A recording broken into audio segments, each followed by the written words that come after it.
At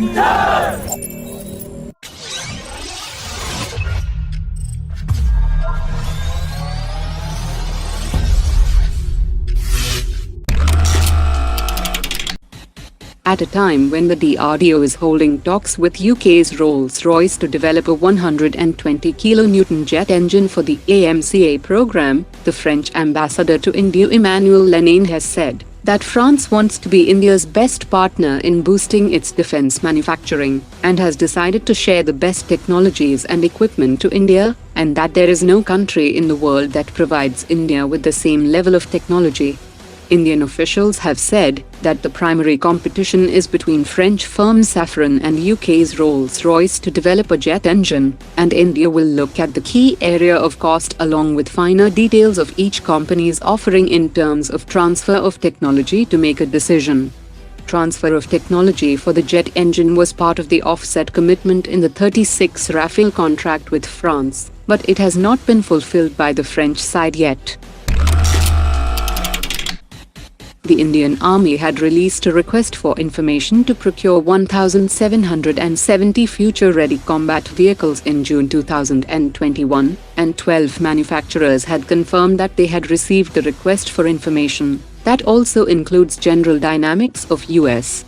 General Dynamics has unveiled a prototype of its next-generation Abrams X tank yesterday that features an auto-loader, unmanned turret, multiple electro-optical sights, a remote weapon station sporting a big 30mm chain gun, a 120mm main gun, latest generation very long-range observation and attack sight, integrated laser rangefinder, countermeasure grenades, trophy active protection system, see-through armor system for 360-degree situational awareness, distributed aperture cameras, reduced weight for improved mobility, and hybrid electric power pack that gives 50% more fuel efficiency, that will also allow it to operate silently, thus providing a huge tactical advantage.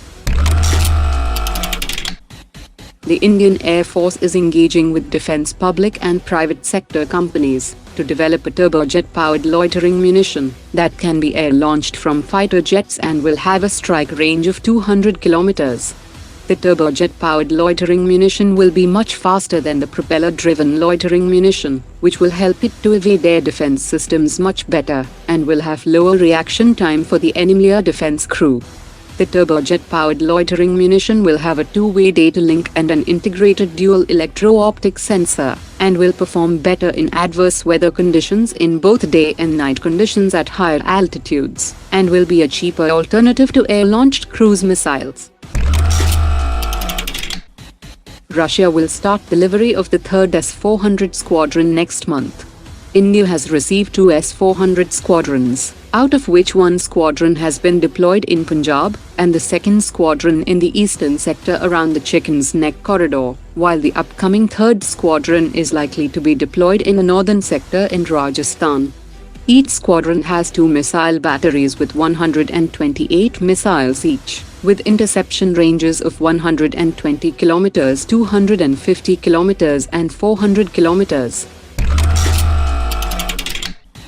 The Ministry of Defence has released a request for information for the procurement of 15 light specialist vehicle mobile communication terminals for the Indian Air Force that will fulfill the requirement of a robust mobile inlaid satellite communication terminals, which will provide seamless integration of air defence weapon platforms and electronic warfare systems with the integrated air command and control system, in order to ensure synergized, integrated and coordinated Air Force operations against hostile enemies.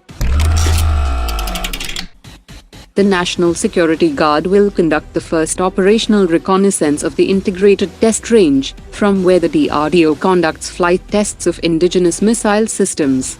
A team of 29 Special Composite Group of NSG will undertake operational reconnaissance to check security preparedness of the Integrated Test Range to thwart any possible threat to the critical defense unit.